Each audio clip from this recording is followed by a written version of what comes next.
Deputy Mayor of Jerusalem, Fleur Hassan-Nahoum, and also counterterrorism and Middle East expert, Michael Pragent.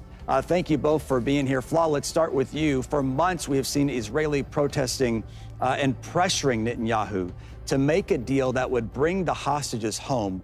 Does this feel like a turning point to you?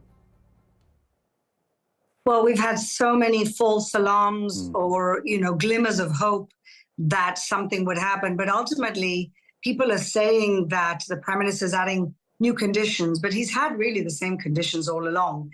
And the conditions are that Hamas should not be allowed to rearm and do this again. And what does that break down to?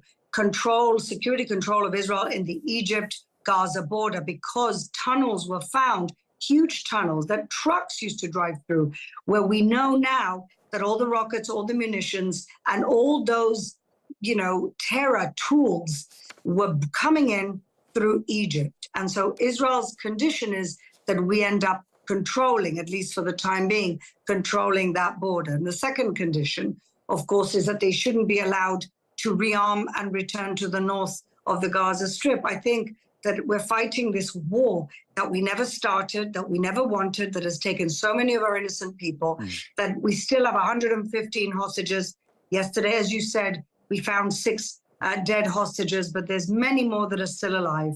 But ultimately, we need to bring them home, but we cannot leave any room for Hamas to reconstitute, reassemble, and do this again. Michael, you understand how terror organizations work. Will Hamas commit to a deal, and can they even meet the terms of returning the hostages? No, thanks for having me. I mean, let's ask the question this way. Would ISIS commit to a deal and return hostages? Would Al-Qaeda commit to a deal and return hostages? Hamas is no different. What Hamas is asking for is above and beyond what it should get. It should not be able to survive. The international community is putting pressure on Benjamin Netanyahu to go ahead with a ceasefire that keeps Hamas alive. That's like keeping ISIS leadership alive, keeping Al-Qaeda leadership alive. There can be no way forward if Hamas survives and is able to reconstitute, regroup, rearm. And we have to look at who Hamas is asking for. Everyone that's detained, even if they're young, even if they're 16, committed some sort of terrorist act on Israeli territory against Israeli civilians or the Israeli military.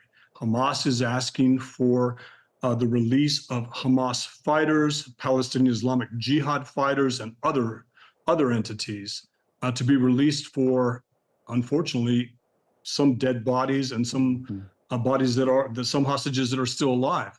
And my biggest critique is this administration acts like Hamas did not kill Americans on October 7th, and that it does not still hold 5 American hostages. We should know their names. Their names should be on every chyron of every news media organization in this country so Americans can see who Hamas has actually taken. Today, the former leader of Iran's military said that they will take their time and retaliating against Israel for the death of a Hamas leader who, as we know, was killed in Tehran. And he said, quote, "The Iranian actions will be very calculated ones."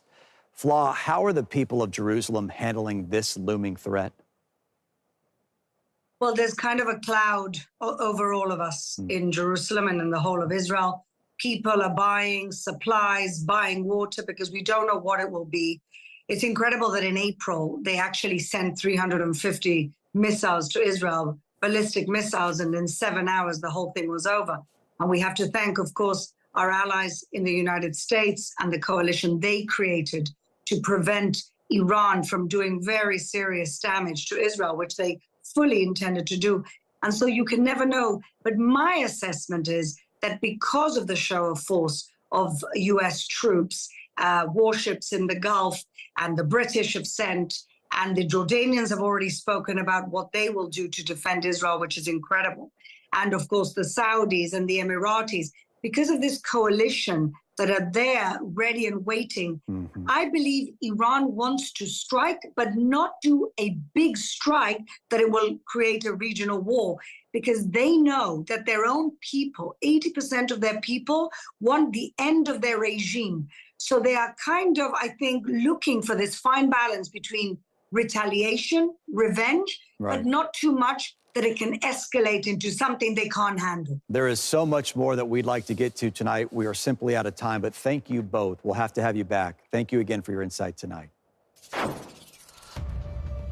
It's time for the Pulse. A quick look